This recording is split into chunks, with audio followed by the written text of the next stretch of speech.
Lisa from Mobile Tech Review, and today we're going to look at Apple's latest iPad, the iPad mini. 7.9-inch display, 1024 by 768 resolution. Incredibly thin, thinnest tablet yet on the market. Good looking, metal back. We're going to look at it now. So here it is, the much rumored iPad mini, and it has a 7.9-inch IPS display running at 1024 by 768 resolution. Now that's the same resolution as the iPad 2, which is still on sale for $399 from Apple, but you've got it squeezed down into almost 2 inches less space, so that makes for a higher pixel density and a sharper looking display. No, it's not a Retina display. Apple couldn't get a Retina display into this guy for the right price and obviously the 7.9-inch size, but I'm really not feeling any pain for that. And we do have a Retina iPad around, I have a Retina Mac, and I'm still not looking at this and saying, ooh, it looks nasty. No, it actually looks quite nice and quite sharp. So you can see there's almost no bezel around the sides here. So those of you who want to hold this as an e-reader, keep that in mind. You're going to be wrapping your hands mostly around the back side of this kind of wide body tablet here, because there's not too much to hold on to there. That may be a consideration for some of you, and it's quite different from the Amazon Kindle Fire HD that has a very pronounced bezel to give you something to hold on to. So you can see my hand is stretched pretty wide, and I have a big hand, and that's because this is a 4:3 aspect ratio tablet, so it's not as tall and narrow as others, which makes for natural reading when it comes to books. It's a little bit easier to read the narrow, skinny column of text presentation you get on a 16:9 display. But it also means you will get black bars in videos that are in widescreen format. However, Apple kind of fights this so that you're not feeling like other 7-inch tablets have an advantage over this because, well, this is almost an inch bigger at 8 inches. So you're still really looking at about the same size actual video playing. We measured this with a ruler using the same video on a couple of different devices in the 7-inch size category. It's available in either black or white, same as with the new iPad and the newest new iPad. Usual black shiny bezel here, very thin, and the finish is like the new iPhone 5, which means it's that anodized aluminum finish, really gorgeous looking, 0.28 inches. It's so thin, it's freaky looking. It really does look like something out of a sci-fi movie. Certainly not clunky, it just about disappears in terms of thickness on the table. If we take a look at the back again, the same finish that you would see on the iPhone if you get the black model, really nice looking. And they got that reflective little Apple logo there that lights up if the light hits it just the right way. Or you can get it with more of a silvery finish. Again, a white model or black model, it's your choice as to which is available. On the bottom here we have our new Lightning connector. Just like the 4th generation iPad, and the iPhone 5 comes with that cable, and it comes with the same charger that the iPhone comes with. So it's that little square block connector, and it's not the bigger, chunkier adapter that you get with the larger iPad. And the speaker grills here, well, you know, Apple's been having 2 grills for a while, but only one of them actually was a speaker. The other one was a vent. These are actual stereo speakers. First time for Apple. Good times. Right here we have our 5-megapixel camera. Not bad quality. I would put it as better than the iPhone 4, but not as good as the iPhone 5. We'll talk about that a little bit more later. Up top in the corner here we have our little power button, sticks out just a little bit so you can feel it and find it. Microphone hole up here, 3.5mm audio jack there. And on this side we have our teeny weeny little volume controls and our combo function. You can use, say, for rotation lock on the side here. And that's about it. So gorgeous design, excellent materials. It feels like an expensive tablet. Relatively speaking, these days it is an expensive tablet compared to the Google Nexus 7 Android tablet and Amazon Kindle Fire HD. Now those are 2 products that really are changing the market because they're so affordable at $199 starting price for the lowest storage capacity. And the reason that both Google and Amazon do that is because they want to make money on the content that you buy afterwards. Obviously with Amazon they're hoping you're going to shop for just about anything that Amazon sells, get an Amazon Prime membership, buy their books. Pretty obvious. And even with Google, there's a whole lot of services and stuff that they make money off of if you use Google software products. So it's putting the pressure certainly on folks who focus primarily on putting out nice hardware like Apple, even Toshiba, and ASUS.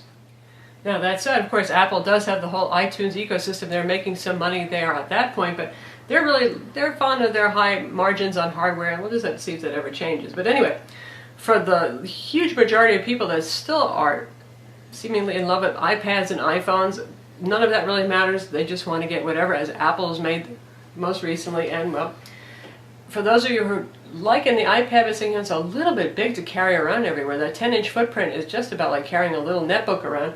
This might be the answer that you're looking for, and we're going to compare it to the new iPad now, which is the 9.7-inch model. Here we have the new iPad. Now that's become an ambiguous statement, hasn't it? Because we have two new iPads, the iPad 3rd gen and 4th gen. This one happens to be the 4th gen.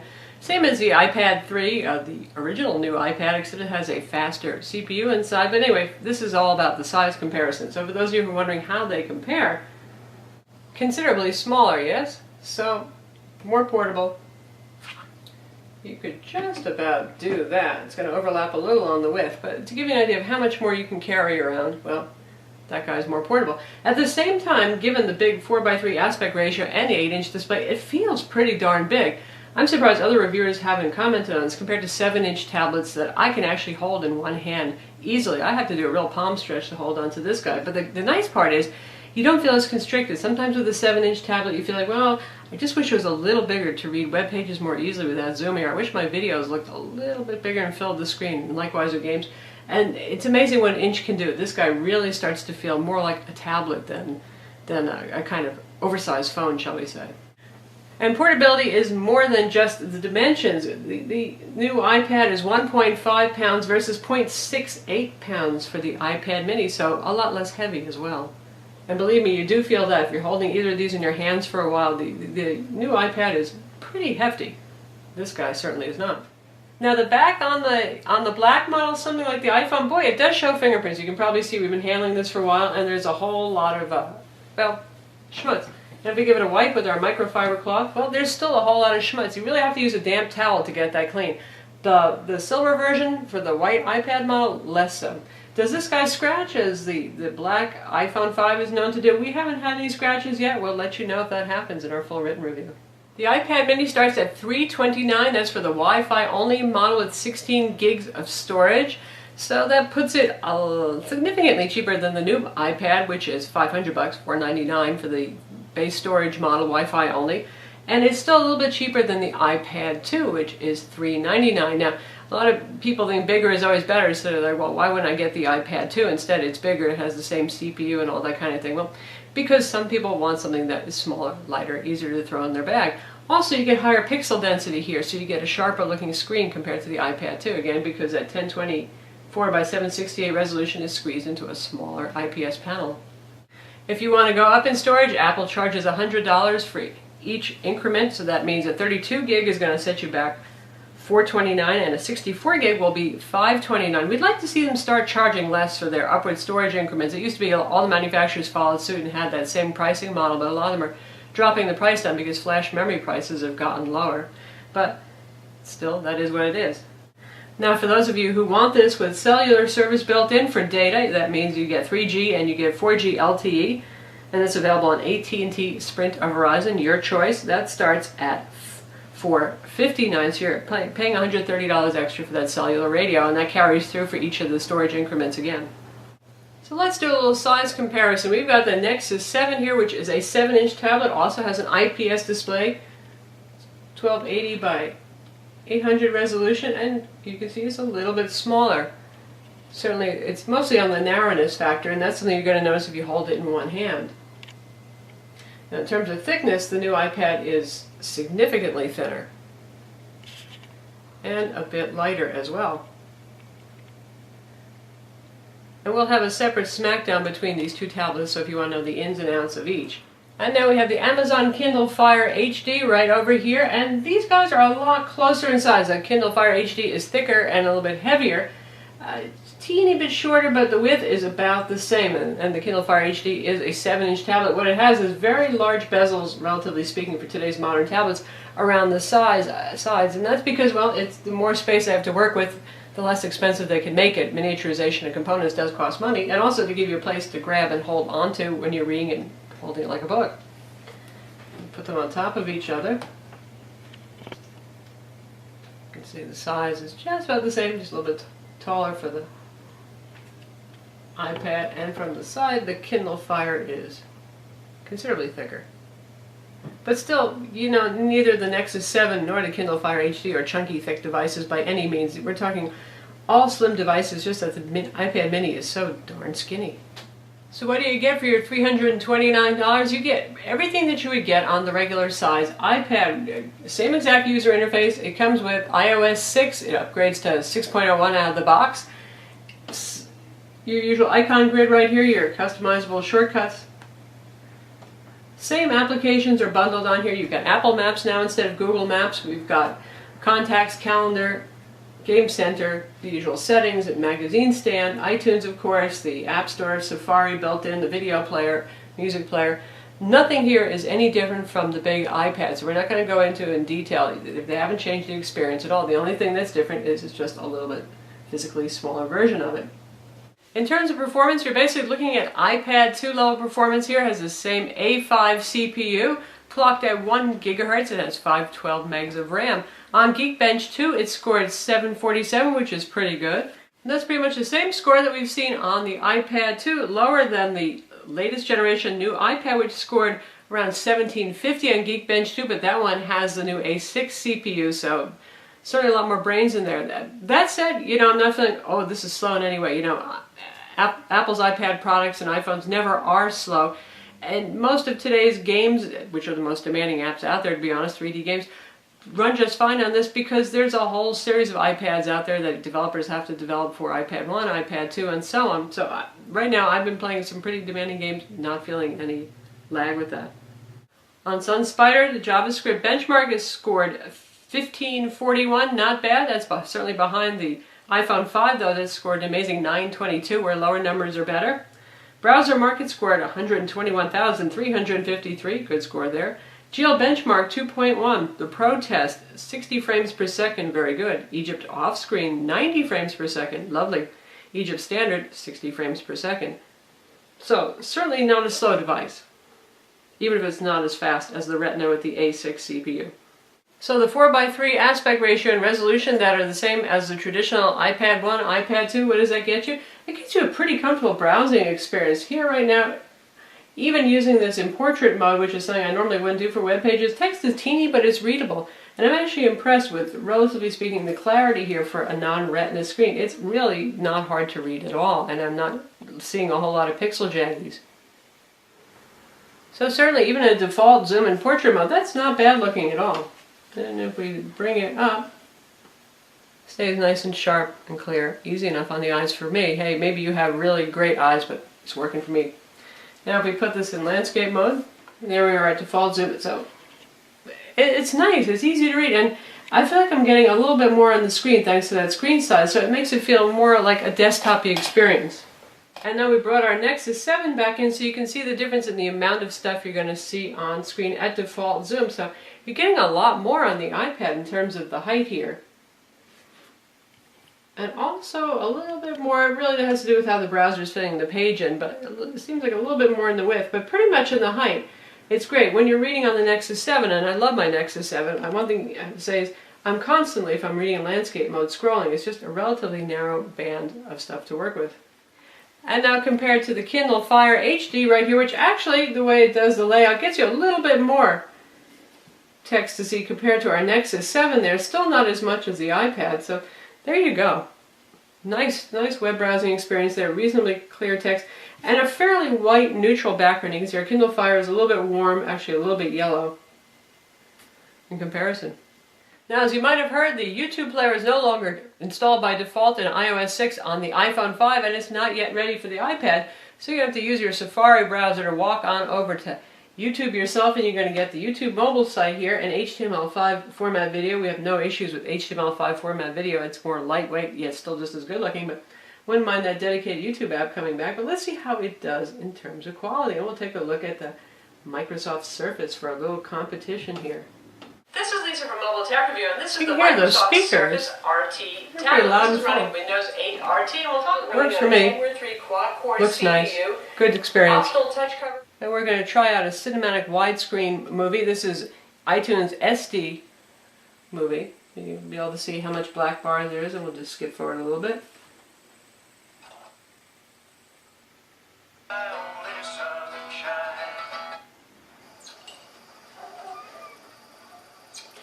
So as measured by the ruler versus the Kindle Fire, we're actually getting the same amount of height here, despite the fact that this is letterbox and looking kind of small. Great speakers on those things. Though, still the Kindle Fire HD really has the best speakers I've ever heard on a 7-inch tablet. Beats this guy by a little bit for volume and fullness, but this is quite good. And now we're going to try a 1080p trailer MPEG-4. See how that sizes up. Much less in the way of black bars here, since it's not cinematic widescreen. Makes it fairly immersive, I have to say, for a fairly portable tablet. You were made to be ruled. Bring that volume down a little bit because it's so loud. So nice experience actually for watching 1080p content. Or 720p content at that, because you're not going to get too much of that black bar thing going despite the 4:3 aspect ratio. And now we're in iBooks because, gosh, 4:3 aspect ratio is nice for web browsing in my opinion. It's also quite lovely for books. Speed is just fine. Text, nice and clear, too. You can see right here, and even though I have a fairly small font set, very readable, nice experience. I'm not feeling like, ooh, this is grainy or this is nasty by any means, and wishing I had a Retina display here. Nice. And now we're checking out the Nook application, so you can see how that looks. Again, very nice, very readable, good speed. Also supports facing pages if you like, though on a screen this size I personally wouldn't go with the facing pages view because, well, you got two teeny little blocks of text going there, but you can if you want to. And now we're in the camera application, which typical of Apple has very little going on visually. You can switch between your front and rear cameras over here, between photos and video using these little controls. There's my shutter button. Quick picture of our little Sesame Street friend there, and our options basically just is show the grid or don't show the grid. Now the rear camera is 5 megapixel autofocus. Once again, it has a backside illuminated sensor. It has an f2.4 aperture lens, which is quite a large aperture, so it's good for low light photography. You can tap to focus if you want, and it has face detection as well. And the front video chat camera, the FaceTime camera as it's called, 1.2 megapixel, 720p video. Backside illuminated, also an unusual feature for a front camera, and that means that you look pretty bright and pretty good. You don't look like your usual dim, grainy self that you might using some other tablets and smartphones on the market.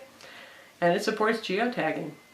To round out the rest of the features, as dual band Wi-Fi 802.11, ABGN, Bluetooth 4.0, obviously the two cameras, no GPS built in on the Wi-Fi only version. You'll need to get the one with cellular inside, but it can do location with Wi-Fi triangulation, and that's actually very effective if you live in an urban or a suburban area. It has a built-in 16.3 watt battery. Apple claims that it's good for up to about 10 hours of use on a charge, and so far with mixed use we're actually finding that's true, so it has quite good battery life. Again, it ships with the iPhone charger, I should say. You could plug in your bigger iPad charger if you wanted to, but you're going to get that little teeny block style charger that comes with iPhones. And it has the usual digital compass, gyroscope, ambient light sensor, and obviously an accelerometer that handles things like screen rotation and movement in gaming. Right in our splash screen. So here we are, complete with water reflection, something that you get in Tegra 3 equipped Android tablets, but otherwise you miss out on. Let's see how this plays. Aiming around looks good. We're going to move up. And you don't have to worry about compatibility, because since this is the standard resolution that's used on the iPad 1 and iPad 2, it's already supported. It's not like the iPhone 5 where you had to wait for the updated size.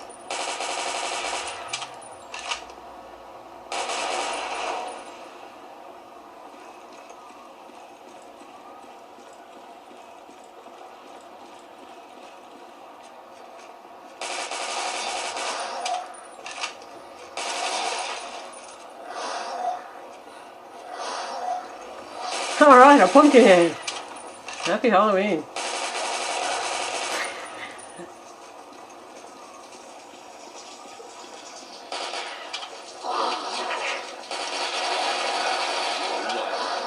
Frame rate is staying good even at close range fighting, so it's playing just great.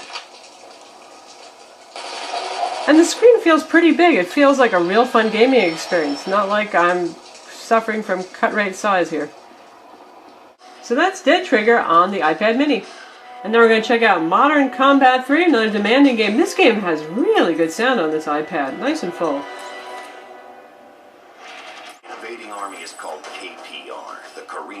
standing in Russian alliance. As you'd expect, the cutscene plays just fine.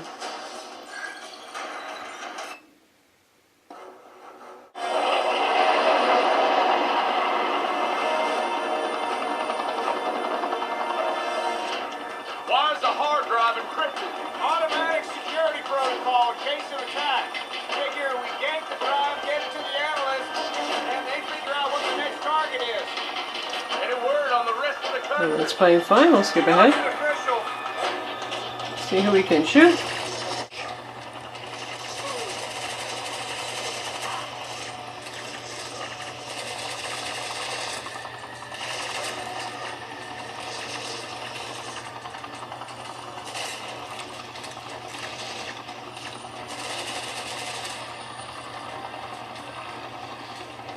Playing perfectly well.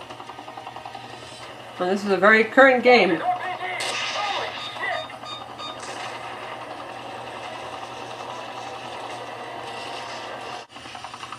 So that's Modern Combat 3 on the iPad mini. Plays great.